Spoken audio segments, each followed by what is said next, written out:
Y entonces ahora vamos a dar un nuevo giro y vamos con Maggie, con Margaret Shrimpton, que va a hablar de monumentos en disputa, historias en torno a un patrimonio impugnado en el Caribe. Tienes la palabra, Maggie, vas. Bien, bueno, antes que nada, pues muchas gracias, Laura, por la invitación, y gracias a los colegas de ayer y de hoy por sus excelentes trabajos. Ha sido fascinante, estimulante, como siempre.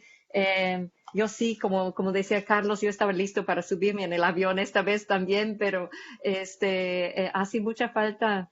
He sido tan convencida del buen funcionamiento de lo virtual, pero ahora ya sí hay momentos cuando yo creo que ya necesitamos vernos. Eh, Hace falta en la conversación de pasillo, como tú comentabas el otro día, Laura, ¿no? De eso es, de la posibilidad de continuar las discusiones en el almuerzo del seminario, ¿verdad? Pero, pero funciona muy bien como estamos. Bueno, estoy saliendo totalmente de mi zona de confort. Em, eh, no sé cómo va a funcionar esto, es una etapa muy experimental del trabajo. Casi me arrepentí, casi dije que no lo voy a presentar, pero hay algo que contar. No sé si he encontrado realmente la historia correcta, pero bueno, por ahí voy. Es muy experimental para mí y les agradezco su paciencia. Em, Bien, el trabajo se inserta, no sé si dijimos el título, ¿verdad? El monumento es en disputa, realmente, ¿no? El trabajo se inserta primero en las exploraciones, o sea, de dónde sale este trabajo, sale de las exploraciones sobre literatura, historia y representación en el Caribe y en particular de la conferencia que Antonino me invitó a impartir en la República Dominicana en agosto. Se emocionó mucho Laura y me dijo que quería más de eso. Y dices, ¿ahora qué? Laura tiene la culpa. Entonces ahí empecé a explorar una parte que no desarrollé mucho en ese trabajo, pero planteé era cómo construir espacios de inclusión, no solamente para expresarnos o para contar las historias, porque si sabemos contar las historias, sobre todo en la literatura, ¿no? Sino de cómo desarrollar las estrategias para que las voces y historias permanezcan y como un corpus orgánico, ¿no? Que contribuya a la creación de dinámicas multidimensionales de representación y de consumo. Y eso lo voy pensando en este trabajo en relación al patrimonio cultural tangible, como monumentos, que tienen ese problema de no ser, en un principio, de ser inmóviles, no dialógicos y no orgánicos. Pero como vamos a ver, como vemos en estas imágenes de portada, digamos, eh, eh, no son tan inmóviles como pensamos, ¿no? Un segundo eje de exploración, entonces, es en relación a una idea que había planteado antes con un colega sobre reparaciones, pero viendo las reparaciones desde el campo cultural creativo.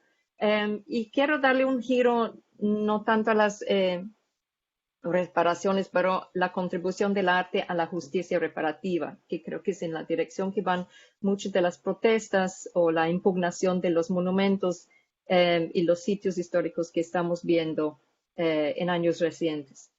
Eh, y en este contexto de las justicias reparativas desde las artes, que estoy abordando hoy, abordo hoy la situación con nuestros paisajes públicos urbanos, los monumentos incómodos, como hay un grupo en Chile una agrupación en Chile que se agrupa como Monumentos Incómodos, tiene 10.000 seguidores en Instagram, y los monumentos contestatarios, ¿no? Estos monumentos nos llevan a la discusión, nos llevan la discusión a otras áreas. En primer lugar, porque son aparentemente fijos en el tiempo y no dialógicos, como decía, ¿no? En segundo lugar, porque configuran nuestras lecturas de espacios públicos, es decir, o sea, cómo leemos, por ejemplo, la ciudad de Mérida a partir de sus monumentos o la Ciudad de México a partir de sus monumentos, y ahí se rigen, pues, qué tipo de monumento histórico, mayormente masculino, obviamente, ¿no? Entonces eso imprime cierta lectura del espacio en total. Um, Asuntos de género, de raza, de clase, ¿no? Y bueno, voy a tratar de discutir un poco estos puntos, cómo podemos hacer orgánico y dialógicos estos monumentos que son aparentemente fijos y cómo podemos transformar el espacio público, no necesariamente con el mismo tipo, o yo espero que no necesariamente con el mismo tipo de monumentalización de la memoria, ¿no? Por supuesto, esto no es un tema nuevo. Lo que estoy tratando de encontrar es un espacio nuevo en toda esta discusión, ¿no? Hay una amplia bibliografía desde hace décadas, de décadas de investigación sobre monumentos, muy interesante en la esfera de arquitectura, de planeación, de muchos ángulos. Pero lo que me interesa para este trabajo y es realmente lo que ha sucedido a raíz de lo que parece ser un fenómeno nuevo, y digo nuevo un poco en comillas, porque rayar y grafitear los monumentos en realidad no es nuevo. Lo que es nuevo, me parece, es la coincidencia en el tiempo a nivel global de una serie de protestas que están llevando, que llevan esas tres, que llevan la discusión de género, de raza y de clase, principio de género y raza, ¿no? Racialidad. En particular a partir de los movimientos surgidos en Estados Unidos y en Europa de Black Lives Matter y aquí en América Latina, específicamente en México, de los movimientos de las mujeres, ¿no?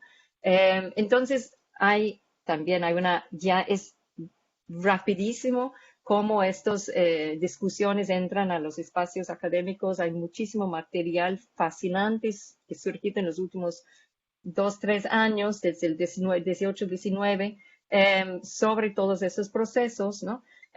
Y por supuesto, o sea, estos estudios coinciden también con la explosión de herramientas tecnológicas que tenemos tanto para la difusión de los movimientos, la resistencia, la difusión de los movimientos de resistencia, perdón, y también coincide con cómo estamos encontrando nuevas maneras de intervenir en este paisaje público, ¿no? Y de inscribir las historias adicionales en los sitios contestados, ¿no? Entonces, hay un momento propicio ahora, tanto para el estudio de estos procesos como para los procesos en sí, ¿no? Que tiene que ver con estas plataformas que estamos usando, que alcanzan mayores niveles, pero que también nos permite, a mí me interesan estas plataformas a nivel creativo, como estrategias creativas, estrategias que intervienen, no solamente como maneras de difundir, ¿no? Entonces, hay 3 trabajos en particular que me llaman la atención por los aportes nuevos que están planteando. 2 del año pasado, del 2020, y 1 de este año, pues muy recientes estudios. Y los voy a mencionar porque, pues, un poco para aterrizar lo que voy a tratar de mostrar luego con las imágenes, porque mayormente este PowerPoint es una serie de imágenes. Iba a poner mi cronómetro y se me olvidó iniciarlo, así que no tengo idea de cuánto tiempo ya tengo. Em, 7 minutos eh, llevas. ¿Cuánto llevo? Sí. 7 minutos. Ok, entonces sí voy a mencionar los 3 trabajos, si no, no los iba a mencionar. Uno es un trabajo de 2 investigadoras de la UNAM publicados el año pasado, que se llama Monumentos Confrontados, nuevos roles para el patrimonio ante los desencuentros sociales. Una de las preguntas que hacen ellas es si un monumento se puede revalorar a partir de ciertas intervenciones. Y es un trabajo fascinante. Un segundo trabajo es de Joanna Burch Brown, ese es sobre patrimonios impugnados y la justicia transicional, y ella afirma que, pues, al insertar su trabajo en el contexto de la justicia transicional, está haciendo un nuevo aporte sobre esa discusión de conservar, retirar, recontextualizar o reapropiar los monumentos, ¿verdad? Entonces todo esto se discute, o sea, esos procesos con respecto a los monumentos, si las preservamos, si las quitamos, si las intervenimos, lo discute ella a partir de las discusiones de la ONU sobre reparaciones, derechos, justicia etcétera, ¿no? Y el tercer trabajo es muy reciente, aparentemente no tenía que ver desde el título sobre este proceso, porque es un trabajo sobre los espacios públicos que ella llama postmigrantes, pero está hablando de cómo el arte, cómo el poder del arte reconfigura estos espacios y se enfoca el trabajo en espacios públicos, lo que llama postmigrantes, porque está situando su discusión de los monumentos o de los espacios públicos a partir de comunidades y sociedades multirraciales que están viviendo estos nuevos procesos de poblaciones migrantes que fluyen. Entonces, el flujo, el movimiento de estas poblaciones va en contra de la fijeza de los monumentos, ¿no? Entonces, la interpretación, ahora tenemos la lectura de los monumentos es totalmente diferente a lo que era. Entonces, cómo se reconfigura los espacios públicos es súper interesante, me parece, ¿no? Entonces, empecé con estos dos imágenes aquí, un poco como epígrafes, porque son dos de las que extrañamente, a mí me extraña el impacto que tuvo particularmente el tumbar esta estatua de Edward Colston en Bristol, en el sureste de Inglaterra. Yo, por mi ignorancia, yo no había escuchado de Edward Colston y no sabía que era una figura tan importante en Bristol. Es un esclavista, es uno de los benefactores, patrocinadores más importantes de la ciudad, que obviamente se hizo rico con el dinero de la trata del comercio de esclavos. Y en el año pasado, en el 7 de junio del 2020, lo tumbaron al río, ¿no? Y junto con otros, o sea, muchos otros en la región han sufrido, tanto en Estados Unidos como en el Caribe, como en Inglaterra, en Europa, han sufrido, no sufrido, han tenido la misma suerte, ¿no? Y extrañamente es esta que se repite dramáticamente una y otra vez en las diversas literaturas que estoy viendo. Tal vez en parte porque siempre pensamos en los británicos de manera tan flegmáticos que no pensamos que se van a hacer ese tipo de cosas, tal vez, ¿no? El respeto de los ingleses en general para el monumento histórico, o sea, si pensamos, ni siquiera puedes pisar el césped, ¿verdad? En los lugares públicos. Entonces, para que un grupo de ingleses haga eso, tal vez es por eso que irrumpió tanto en el imaginario público. La segunda imagen, la misma estatua, bueno, es una imagen sobrepuesto en la base que quedó vacante cuando tumbaron a Colston, y hicieron ella es una estatua de una representación de Jane Reed, que fue una de las activistas más involucrados en el derrocamiento. Entonces reutilizaron la base para poner la estatua de ella, utilizando el mismo pose, ¿no? Con el brazo, usando el brazo en alto, ¿no? Para reclamar para Black Lives Matter, ¿no? Entonces ahí la juxtaposición de la mujer negra sobre la base es muy dramática, ¿no? Por supuesto, fue temporal. El gobierno mandó quitar la nueva estatua que pusieron, pero si voy más adelante, ahorita regreso, ahorita regreso a donde estaba, pero aquí, por ejemplo, vemos cómo están utilizando, esa es la misma base de Edward Colston, y ahora este año empezaron un proyecto de realidad aumentada que están proyectando sobre la base, pues, o sea, diferentes obras de arte, ¿no? Entonces, por eso puse estas dos imágenes de portada, porque introducen esta idea de remover, ¿qué pasa cuando lo removemos el monumento? Queda una base que en sí habla, Y luego, ¿qué podemos hacer con esa base? Lo dejamos como está, como una ausencia que habla, ponemos otras cosas, cómo jugamos con las tecnologías que nos permiten incluso narrar nuevas historias a través de la realidad aumentada, ¿verdad? Bueno, me estoy adelantando un poco. Me surgen varias preguntas. Una, ¿por qué necesitamos construir nuevos? Si es realmente necesario seguir construyendo monumentos en ese formato, ¿no? Monumentos al estilo del siglo XIX y antes, monumentales, o sea, tan fijas y presentes, ¿no? ¿Qué otras opciones tendríamos, ¿no?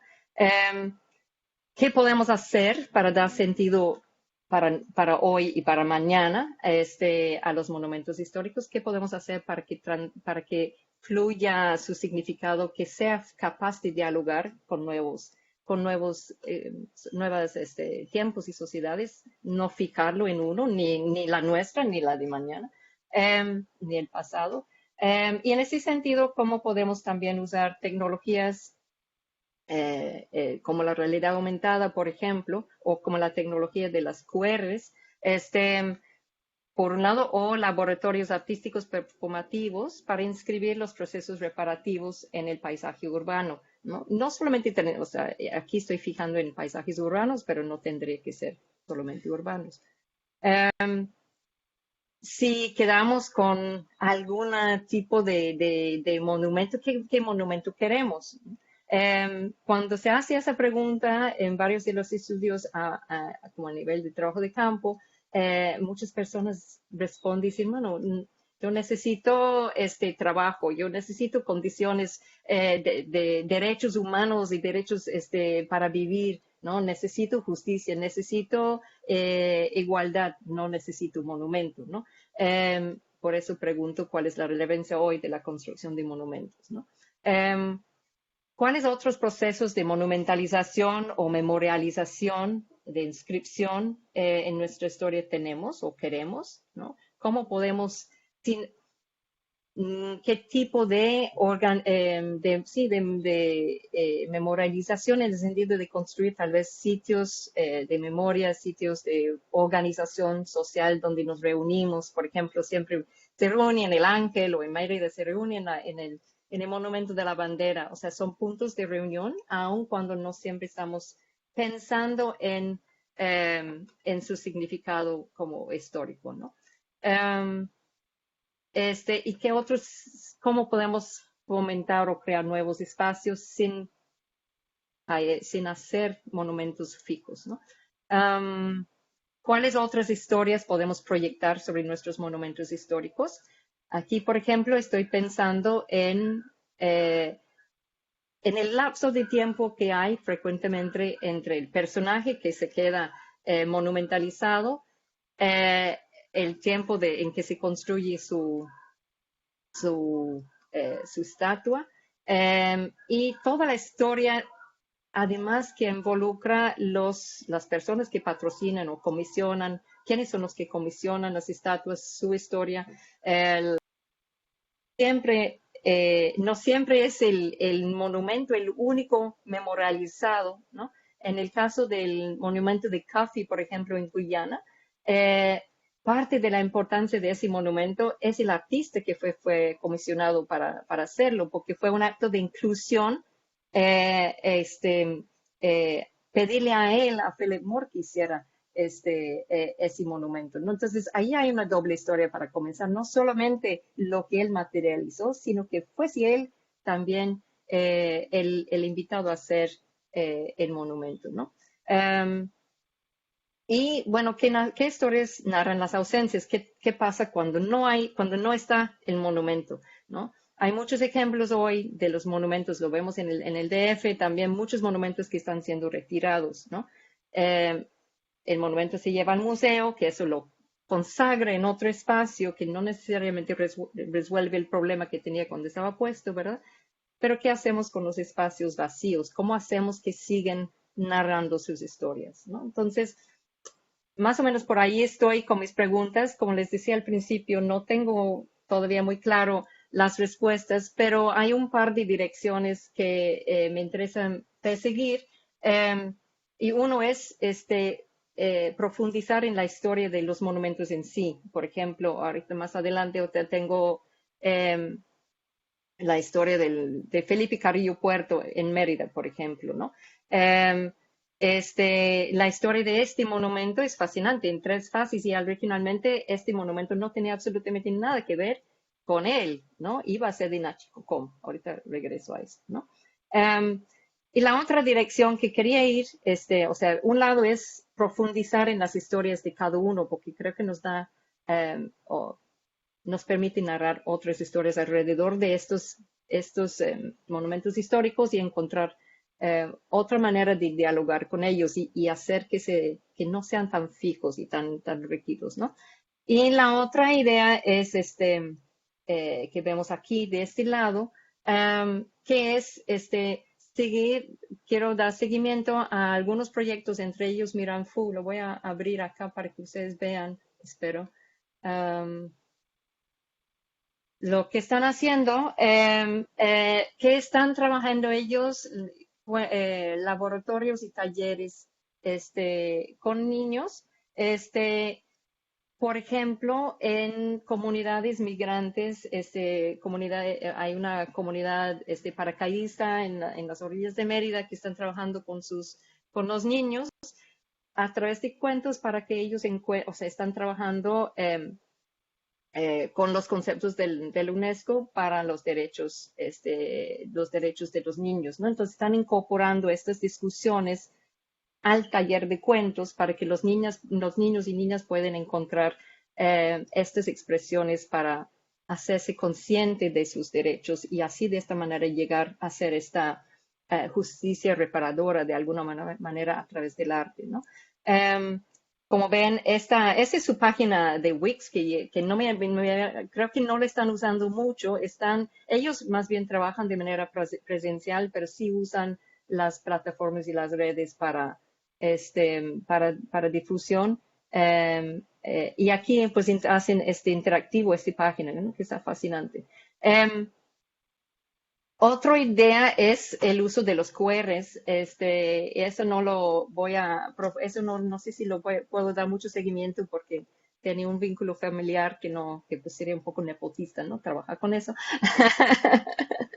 Dos minutos, Maggie.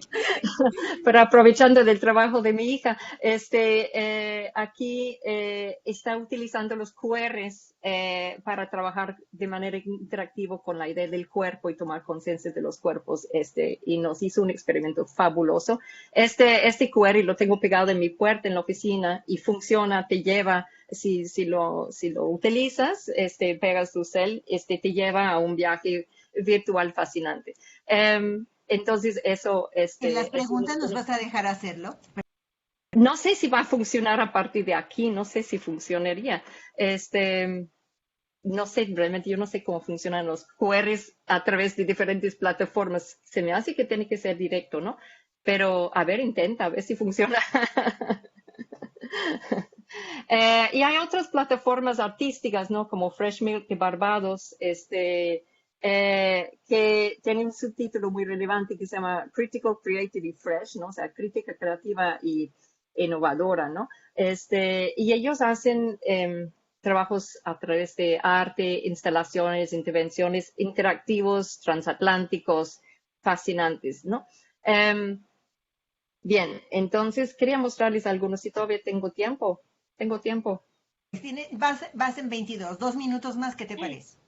Bueno, ok. Nada más rápido, ya estamos bastante familiarizados con los monumentos y sus pintas, ¿no? La idea de los de Pérez y Romero, y ellos recuperan la idea del trabajo de los restauradores de glitter mexicanas, es mantener las pintas sobre los monumentos, no limpiarlas, porque crean nuevas capas de la historia de la sociedad, ¿no? Que permite que la sociedad transforme, interactúe, dialogue con sus o grita a sus monumentos, ¿no? Entonces a mí me fascina la idea, además, o sea, lo colorido que hace, o sea, en fotos se ve divino. A mí me encanta la idea de que se mantiene el diálogo a través de las pintas, es que mayormente las eliminan. Esta fue otra, ¿no? Esa es la de Mérida, los Montejo, que siempre ha sido uno muy contestada. Y es interesante que la contestación original de este monumento fue precisamente porque son los Montejo y es los colonizadores que fueron honrados, pero la mayoría, o sea, donde ha sido más exitosa la contestación del monumento ha sido a partir de las luchas de género, ¿no? Entonces se están resignificando de alguna manera, ¿no? Que es muy interesante. Aquí otro. El de Carrillo Puerto, como te decía, es un monumento de diseño neomaya horrenda. Si uno fija en estas figuras aquí en medio, este es Felipe Carrillo Puerto, está rodeado por supuestamente dos indígenas mayas, desnudos, por supuesto, y aquí abajo está básicamente están besando sus pies dos más, que están representados casi de manera como animales, ¿verdad? Me parece terrible el monumento, pero siempre está honrado a nombre de Felipe Carrillo Puerto.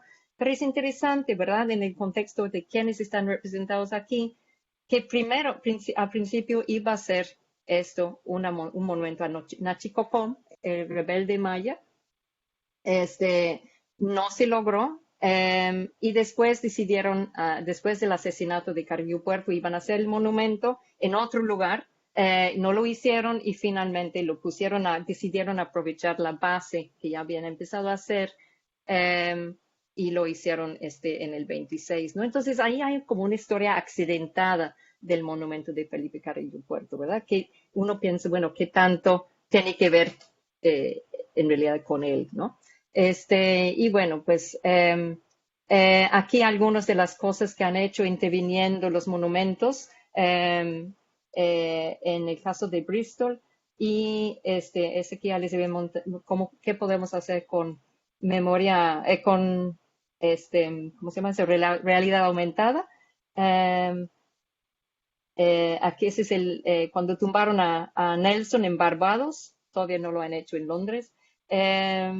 Y ya, muchas gracias, perdón por extender.